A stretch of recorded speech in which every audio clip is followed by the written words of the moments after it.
लंबे समय से बाधित राजकीय शिक्षकों के नियमित वेतन और पदोन्नति की समस्याएं दूर हो गई हैं कि माध्यमिक शिक्षा के अंतर्गत पारदर्शी व त्वरित चयन और उपलब्धता सुनिश्चित करने के लिए 7,540 नवीन पदों का सृजन और शिक्षकों के चयन में केवल लिखित परीक्षा की व्यवस्था की गई है। वर्तमान समय में चूंकि माध्यमिक शिक्षा के बारे में और बेसिक शिक्षा के बारे में हमारे माननीय मंत्री संदीप जी ने बहुत कुछ विस्तार से आपके समक्ष बताया है, मैं इतना कहना चाहूँगी कि वर्तमान समय में हमारे माननीय मुख्यमंत्री जी के नेतृत्व में जो सरकार चल रही है, प्रदेश को नेतृत्व दे रहे हैं, उनके नेतृत्व का इतना बड़ा प्रभाव आज भूमाफियाओं पे पड़ा है, जो अराजक तत्व थे उन पे पड़ा है और समाज में एक नई चेतना आई हुई है, चाहे शिक्षा के क्षेत्र में, चाहे चिकित्सा के क्षेत्र में और चाहे सुरक्षा के क्षेत्र में। ये मैं इसलिए कहना चाह रही हूँ कि जैसे शिक्षक होंगे उन्हीं को देखकर बच्चों के व्यक्तित्व का विकास होगा और प्रदेश में और देश में जैसा मुखिया होगा उनके आचरण और व्यवहार और मानसिक सोच के आधार पर वैसा ही प्रदेश और देश का विकास होगा। इस परिप्रेक्ष्य में आज के समारोह में माननीय मुख्यमंत्री जी के कर कमलों से माध्यमिक शिक्षा विभाग के अंतर्गत माध्यमिक शिक्षा परिषद उत्तर प्रदेश प्रयागराज, उत्तर प्रदेश माध्यमिक संस्कृत शिक्षा परिषद लखनऊ, CBSI नई दिल्ली तथा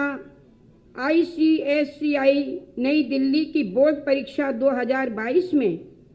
प्रदेश में सर्वोच्च अंक पाने वाले विद्यार्थियों के विद्यालयों के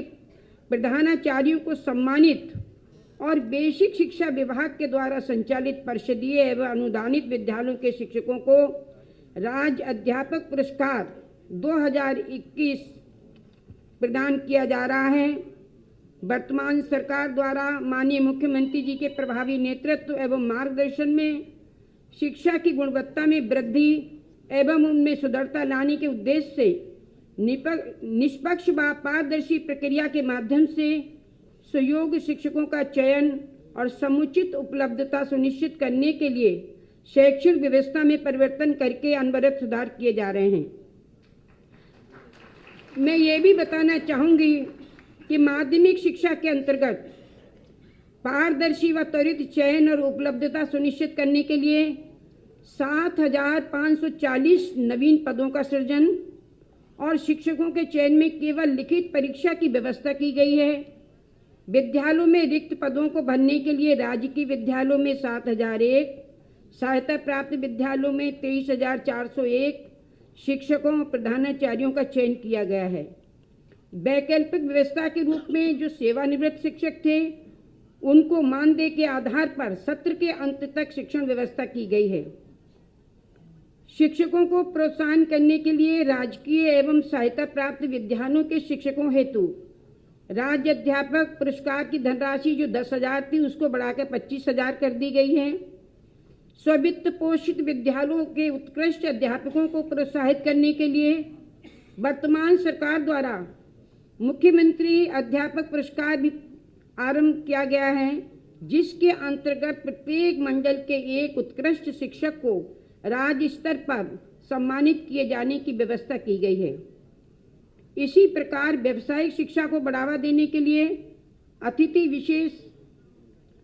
विशेषज्ञ के मासिक मानदेय की धनराशि हाई स्कूल स्तर पर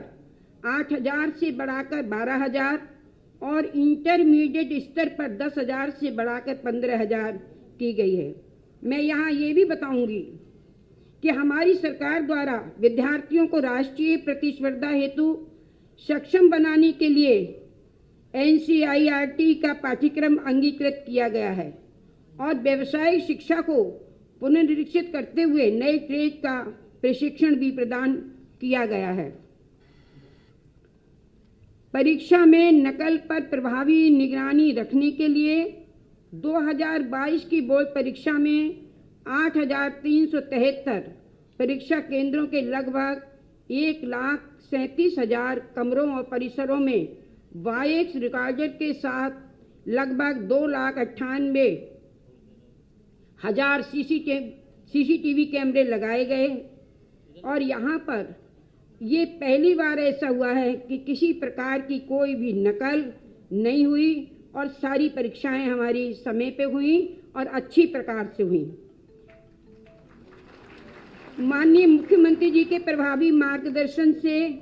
हम नकल विहीन परीक्षा करने में सफल रहे